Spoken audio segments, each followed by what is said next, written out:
প্রচুর সেনা সদস্য মোতায়েন হয়েছে। আরিফা রহমান রুমা, আপনার কাছে কি মনে হয় গোপালগঞ্জ কি রণক্ষেত্রে পরিণত হবে? গোপালগঞ্জের মানুষ যদি এটি সত্যি সত্যি ভাঙতে যায়, গোপালগঞ্জের মানুষ কি প্রতিহত করবে? আমার গোপালগঞ্জের মানুষের যে চারিত্রিক বৈশিষ্ট্য, তাতে আমার কাছে এরকমই মনে হচ্ছে। অফিসিয়ালি ওনাদেরকে গোপালগঞ্জ শহরে পৌর পার্ক নামক একটা জায়গা আছে একদম কোর্টের অপোজিটে, তো ওখানে একটা সাইডে একটা মঞ্চ করেছে, আর একটা ছোট্ট মঞ্চ আছে যেটাকে জুলাই মঞ্চ বলা হচ্ছে। খুবই দুটো মঞ্চ পাশাপাশি কাছাকাছি, লঞ্চ ঘাটের কাছে একটা, এই পৌর পার্কের কাছে একটা, এই দুটো। ওখান থেকে টুঙ্গিপাড়া যেতে 25 মিনিটের মতো লাগে গাড়িতে, সো খুব বেশি দূরে না, কাছেই। ওনাদের টুঙ্গিপাড়া যাওয়ার কোনো প্রোগ্রাম নাই, এবং টুঙ্গিপাড়া আসলে প্রচুর সেনা সদস্য মোতায়েন হয়েছে আমি যতটুকু জানি। তো যদি ওনারা ওখান থেকে ফিরে আসে, গোপালগঞ্জ পবিত্র ভূমি, যে কাউকে সেখানে আমরা স্বাগত জানাই, এবং অসংখ্য মানুষ দেশের বিদেশের, আমরা সবসময় কিন্তু গোপালগঞ্জ সারা বছরই কিন্তু মানে খুব অনেক মানুষ থাকে, মানে অতিথি যারা বাইরে থেকে আসেন, বঙ্গবন্ধুর কবর জিয়ারত করতে আসেন সবাই, তো সেখানে যে কাউকে স্বাগত জানাই, আমরা বলি গোপাল মানে বঙ্গবন্ধুর পূর্ণভূমিতে। কিন্তু আমি আবারও বলছি, কিছুক্ষণ আগেও বলেছি, যে আওয়ামী লীগের নেতাকর্মীরা কেউ গোপালগঞ্জে নেই, তারা কেউ নেতৃত্ব, তারা কেউ সংগঠিত করছেন না। আমি বলি সুলতানা, কেউ সংগঠিত করছেন না, সংগঠিত করার সুযোগও কারণ নাই। কিন্তু একদম সাধারণ জনগণ যে এক্সপিরিয়েন্স, আমি কিন্তু বলেছি কিনা আমার ঠিক মনে পড়ছে না, আমি যেদিন আমেরিকার উদ্দেশ্যে গোপালগঞ্জ থেকে রওনা হই, আমি একদম টানা ওখান থেকে এয়ারপোর্ট হয়ে চলে এসেছিলাম, আমি প্রতি রাস্তায় রাস্তায় একদম সাধারণ নারী পুরুষের যে চিত্র দেখেছি, যে ক্ষুব্ধ মূর্তি দেখেছি, এটা আমার মানে এটা তার থেকেও কিন্তু অনেক বেশি মানুষ এই মুহূর্তে অপেক্ষা করছে। খুব ওই যে আপনি যে মেসেজগুলো পড়ছি আমি, আপনার এখানে প্রচুর টেক্সট আসছে, হ্যাঁ, যে সারা দেশের মানুষ যেখানে দুশ্চিন্তায় ঘুমোতে পারছে না, সেখানে গোপালগঞ্জের সাধারণ লোকজনের অবস্থা বুঝতেই পারছেন।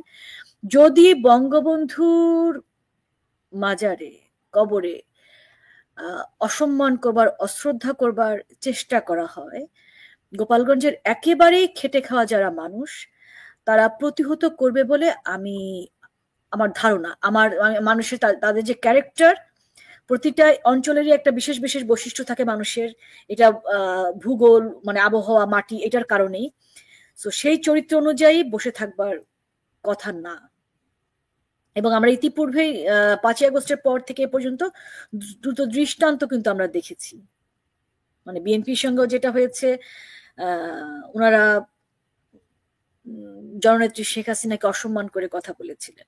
এবং আমি আর একটা কথা বলবো, গোপালগঞ্জে যারা বিএনপির সমর্থক আছেন, যারা জামায়াতের সমর্থক আছেন, তাদেরকে বলছি, আপনারা এতদিন গোপালগঞ্জে একদম নিরুদ্রব অবস্থায় ছিলেন, কেউ আপনাদেরকে এতটুকুন বিরক্ত করেনি, কেউ কিছু করেনি, কারণ আমরা সবাই সবার আসলে আত্মীয়। খুবই ছোট জায়গা, তো গোপালগঞ্জ জেলাটাও কিন্তু খুবই ছোট, 5টা উপজেলা, শহরটা একেবারেই ছোট, আমরা সবাই সবাইকে চিনি, মানে আমরা যে কেউ যে কারো বাড়িতে যে খেতে বসে যেতে পারি টেবিলে, এরকম কিন্তু একটা সম্পর্ক আমাদের। তো সেই জায়গা থেকে বঙ্গবন্ধু গোপালগঞ্জের মানুষের কি, এটা আপনারা সবাই জানেন। আমি বিএনপি এবং জামাতের যারা সমর্থক আছেন তাদের উদ্দেশ্যে বলছি, যারা কর্মী আছেন তাদেরকে বলছি, সো আপনারা সেই জায়গাটা আসলে মাথায় রাখবেন, কারণ আমরা কিন্তু এই একদিন দুদিনের ঘটনা না, সার্জিস, হাসনাত, এই মবেরা কিন্তু চলে যাবে, এই মব জঙ্গিরা বাংলাদেশ থেকে চলে যাবে, এটা আপনারা নিশ্চিত থাকেন, তারা বাংলাদেশে থাকবে না, তাদের হয়তো প্রিপারেশনও আছে কোথায় যাবে। কিন্তু গোপালগঞ্জের আপনাদের যাদের ভূমি, যাদের বাড়ি ঘর, আত্মীয় স্বজন, সবাই আমরা সবাই আত্মীয়, আমরা কিন্তু গোপালগঞ্জেই থাকবো। সো ওই মানে ইনভলভমেন্টটা যেন গোপালগঞ্জে যারা আওয়ামী লীগের বাইরে যারা আছেন তাদের আসলে না থাকে, এটা এক্সপেক্ট করব। সুলতান, আপনাকে শুনতে পাচ্ছি না আমরা। ডক্টর কলিমুল্লাহ, আপনাকে শেষ প্রশ্নটি করছি, সেই ক্ষেত্রে সেনাবাহিনী কি কোনো জরুরি অবস্থা জারি করবে কিনা? এখানে অবশ্য জরুরি অবস্থা সেনাবাহিনীর কাজ নয়, এটি রাষ্ট্রপতির কাজ, আমরা জানি, তবু অনেকে আপনাকে এই প্রশ্নটি করছে যে সেরকম পরিস্থিতি হতে পারে কিনা। দেখুন, রাষ্ট্রের যিনি স্থপতি, জাতির পিতা, তার শেষ ঠিকানায় আপনি যখন ঠোকর দেবেন, তখন ডেফিনেটলি মহামান্য রাষ্ট্রপতি জীবিত থাকতে আপনার হেলম অফ অ্যাফেয়ার্স এর চাবিকাঠি যার হাতে, তিনি ডেফিনেটলি জাগরণে যাই বিভাবরী এই রকমের পোস্টার নেবেন না, সেটা আমি মনে করি। কিন্তু ঘটনা ঘটার পরে তারা ব্যবস্থা নেবে, এটি একটু বেশি হয়ে যায় না? আমি বলি, আমরা তো 144 ধারাও জারি করতে দেখি, তাই না? যাতে করে কোনো রকম ইয়ে হয়। এখন পর্যন্ত সরকারের তরফ থেকে সেরকম কিছুই কিন্তু আমরা দেখিনি। তারা হয়তো চায় এরকম কিছু একটা ঘটুক, নাকি? দেখুন, ভেতরে ভেতরে যে চেষ্টা বা উদ্যোগ নেওয়া হয়নি তা না। 48 ঘন্টা আলটিমেটামও কিন্তু আমরা দিতে দেখেছি যে বঙ্গভবন উড়িয়ে দেওয়া হবে, তারপর মহামান্য রাষ্ট্রপতিকে টেনে হিসড়ে সেখান থেকে বের করা হবে ইত্যাদি। এই সমস্ত প্রত্যয় কিন্তু আগেও একাধিকবার ব্যক্ত করা হয়েছে এবং শেষ পর্যন্ত তারাই কিন্তু ট্যাকটিক্যাল রিট্রিটে চলে গেছে। তো এখন যদি সাইমালটেনিয়াসলি এই কাণ্ড দুটি ঘটে, আপনার রাজধানী ঢাকা এবং আমাদের জাতির পিতার শেষ ঠিকানা আপনার গোপালগঞ্জে, তাহলে আপনি কি মনে করেন যে আর কিছু অবশিষ্ট থাকবে এই রাষ্ট্রে? অবশিষ্ট কি কিছু আছে নাকি? দেখুন, তারপরেও নাই নাই করে হলেও এটা সিম্বলিক ভ্যালু কিন্তু আছে। আপনি আমাদের সংস্কৃতিতে আর যাই হোক, আপনার শেষ ঠিকানায় কেউ হাত দেয় না। আপনার সিরিয়ায় যেটি ঘটেছে, তারা ডিফারেন্ট ফেরকার লোক। আপনার শিয়া মতে 6টি ফেরকা, তার মধ্যে একটি ফেরকা হচ্ছে আলাউই। এই আলাউই ফেরকায় তারা হয়তো এমনটি করেছেন, আমাদের এখানে সেটি করার কোনো সুযোগ নেই। বেসিক্যালি ব্রডলি আমরা কি দেখিনি যে আপনার জাসদ নেতা মাইনুল ইসলামের মাইনুদ্দিনের তার কবরে আগুন দেওয়া হয়েছে? আমরা কি দেখিনি? আপনি আমাদের মঈনুদ্দিন বাদলের কথা বলছেন, আপনার যেটি চট্টগ্রামে বোয়ালখালীতে অবস্থিত। এখন ধরুন, আপনার ওই এলাকায় বু আলী, যিনি সুফি সাধক, তার নামে কিন্তু এই এলাকায় সবাই পরিচয় হিসেবে এই বোয়ালখালী নামটা ধারণ করেছেন। এখন সুফি ট্র্যাডিশনের যেখানে পাট্টা আছে, সেই জায়গাটায় সর্বত্রই কিন্তু আমরা দেখেছি একে একে আনাচে কানাচে নিভৃতে যেখানেই আপনার মাজার আছে তা কিন্তু ভেঙে ফেলা হয়েছে। প্রায় 6 মাজার আক্রান্ত হয়েছে দেশব্যাপী, খালি কোন নির্দিষ্ট জেলায় নয়, এবং এটি খুব সিস্টেম্যাটিক্যালি করা হচ্ছে বা হয়েছে। এবারও যে কাণ্ডটি আমরা ঘটতে দেখতে পাচ্ছি বা ঘটতে চলেছে, তার পরিকল্পনা কিন্তু দেশে নেওয়া হয়নি, নেওয়া হয়েছে সুদূর আপনার সেই মরুভূমির দেশে, আমি নাম উচ্চারণ করব না।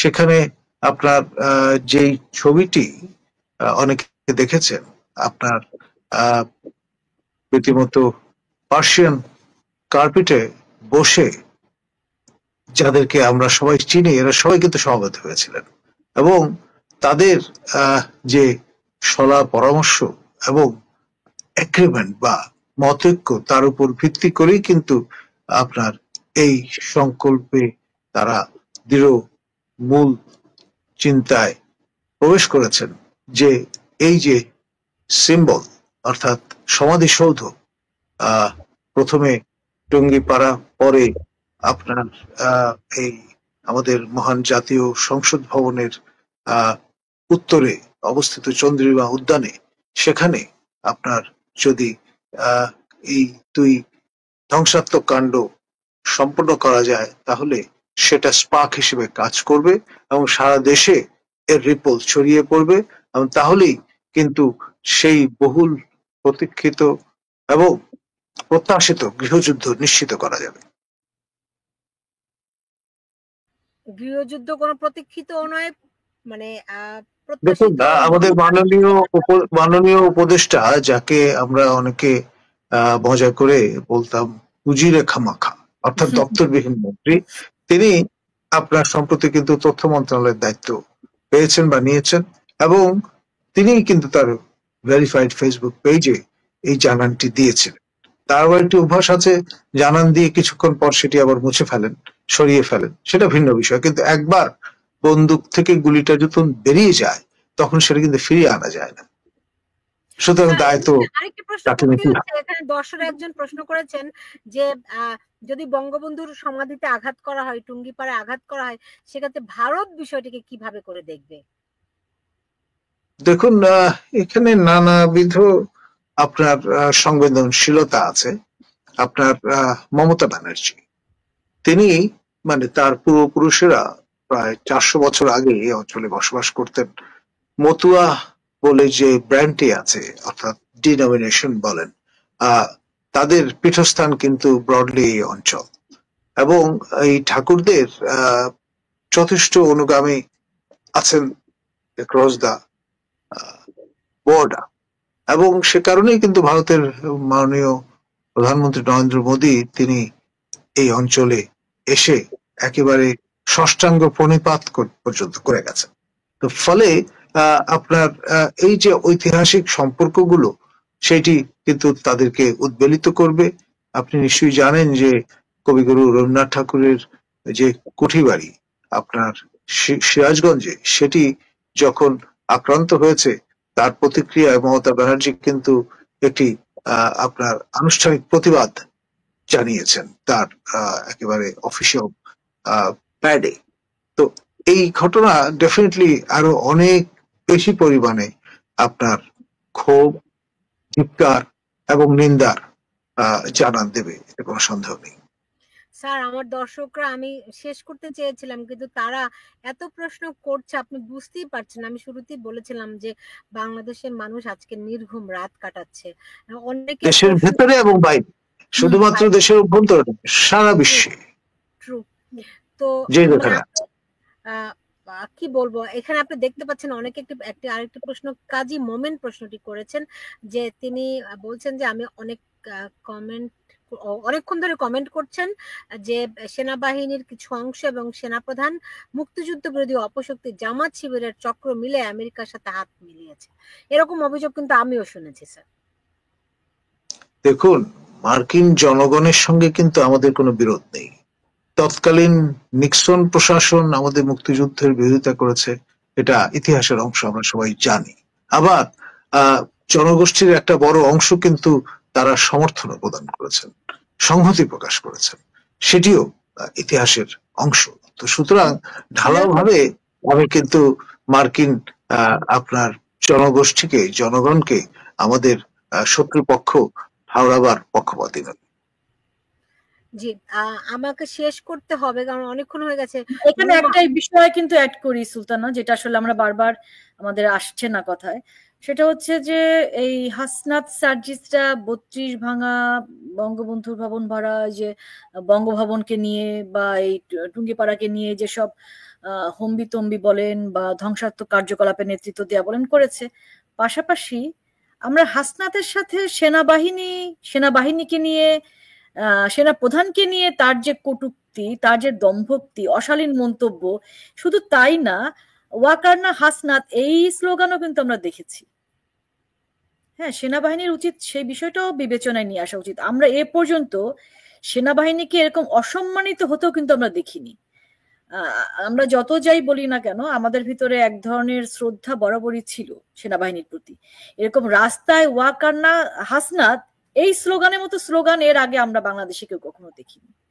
তো নিশ্চয়ই ওনারা যারা আছেন, একদম সেনা সদস্য থেকে শুরু করে প্রধান পর্যন্ত, এই যে কিছু উচ্ছৃঙ্খল ছেলেপেলে বাংলাদেশটার দখল নিয়েছে, একেবারেই উচ্ছৃঙ্খল কিছু, এবং এই বিষয়টা তারা বিবেচনায় নিয়ে আগামীকাল গোপালগঞ্জে টুঙ্গিপাড়ায় যেন কোন রকম অনাকাঙ্ক্ষিত কোনো ঘটনা না ঘটে।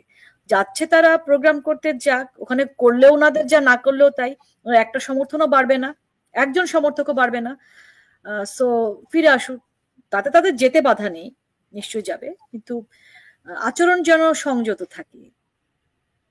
জি, আমি শেষ করব। আচ্ছা রুমা, আরেকটি প্রশ্ন যদি আমাকে বলতেন, যে দেখুন প্রায় 1 বছর হয়ে গেল, 1 বছর আমরা মানে পালিত হচ্ছে, যে আওয়ামী লীগের মানে অ্যাটলিস্ট জুলাই আন্দোলন শুরু হয়েছিল সেটা 16 জুলাই থেকে আমি ধরি, কারণ আমিও ব্যক্তিগতভাবে বাংলাদেশ নিয়ে এত গভীরভাবে আগে দেখিনি। আগে বলতে মানে মাঝখানে আমি প্রবাসী হওয়ার পর এতটা পর্যবেক্ষণ রাখিনি, 16 জুলাই থেকে যেটি আমি দেখছি। তো সেই দিক থেকে যদি আমাকে একটু বলতেন, 1 বছরে আওয়ামী লীগ কি ঘুরে দাঁড়ানোর কোনো চেষ্টা তাদের আছে কিনা? না, আওয়ামী লীগের চেষ্টা তো আছেই, কিন্তু যে পরিস্থিতিতে আসলে এই মুহূর্তে বাংলাদেশ, আপনি দেখেছেন যে বঙ্গবন্ধুর ছবিকে যেমন অসম্মান করা হয়েছে, জননেত্রী শেখ হাসিনার ছবিকে অসম্মান করা হয়েছে।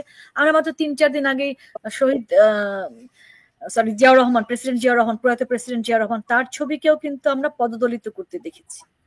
এবং তারেক রহমানকে নিয়ে বিভিন্ন বিশ্ববিদ্যালয়ে অশালীন স্লোগানও কিন্তু আমরা দিতে দেখেছি, যাদের সাথে হাত মিলিয়ে তারা বিজয় উৎসব করেছিলেন আগস্টের পরে।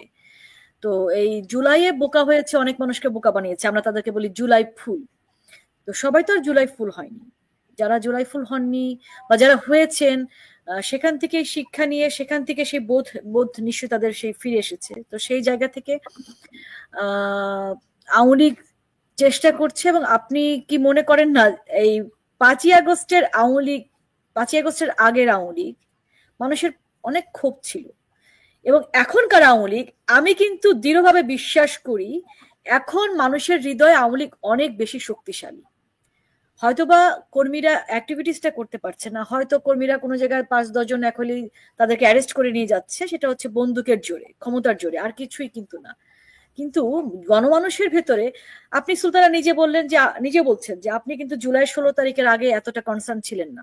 শুধু আপনি না, 32 নম্বর ধানমন্ডির 32 নম্বর ভাঙার আগে আপনি দেখবেন যে অনেক মানুষই ওকে মানে কি হচ্ছে দেখি 32 নম্বর ভাঙার পরে মানুষের সেই হৃদয়ের বাঁধ ভাঙা, তার যে আবেগ, তার যে বঙ্গবন্ধুর প্রতি ভালোবাসা, সেটা কিন্তু আমরা অনেক বেশি আসলে বের হতে দেখেছি বা অনেক বেশি প্রকাশ করতে দেখেছি। আমরা অনেককে দেখতাম সোশ্যাল মিডিয়াতে, অথবা আমার যাদের টকশো, আমরা একসাথে টকশো করতাম, হয়তো তখন আওয়ামী লীগ ক্ষমতায় টকশোতে আওয়ামী লীগের সমালোচনা করছেন, তাদের কিন্তু আমি দেখেছি অক্টোবর, নভেম্বর, ডিসেম্বরে বদলে গেছে, তারা আওয়ামী লীগের পক্ষে কথা বলতে শুরু করেছেন। আমি অবাক হই যে এদের সঙ্গেই তো আমি তর্ক করতাম একটা সময় বাংলাদেশে। তো এইটা হচ্ছে আওয়ামী লীগ হয়তো রাস্তায় সংগঠিত হতে পারছে না, আওয়ামী লীগ অনেক বেশি শক্তিশালী এখন, এবং কৌশল নিশ্চয়ই আওয়ামী লীগ প্রকাশ্যে বলবে না যে কোন কৌশলে আসলে সে বাংলাদেশের পরে কি কি ইনিশিয়েটিভ নেবে। আমি শেষ করব স্যার, যদি মানুষের উদ্দেশ্যে যারা খুবই শঙ্কায়, দুর্ভাবনায় রাত কাটাচ্ছে, তাদের জন্য কিছু যদি বলতেন। দেখুন, আমাদের একটা সাংস্কৃতিক বিপ্লব আনয়ন করতে হবে। আমরা খেয়াল করে দেখবেন যে যারা ওয়েল উইশার, তারা যদি দেখেন যে আপনি ভালনারেবল, তখন বলবেন ভাই সাবধানে থাকবেন। এই সংস্কৃতি থেকে বেরিয়ে আসতে হবে। তাকে মানসিকভাবে কাবু না করে আর উৎসাহিত করবেন যে আপনি আরো উদ্দীপ্ত হন, আরো উচ্চকিত হন। এই ধরনের অমনীষার শেষ হবেই। আপনার কোনো হুকুমতই চিরস্থায়ী নয়। সুতরাং এই যে পরিস্থিতিটা, সেটার অবসান সহসাই ঘটবে। এই চিন্তা থেকে আপনার সবাইকে উজ্জীবিত হতে হবে।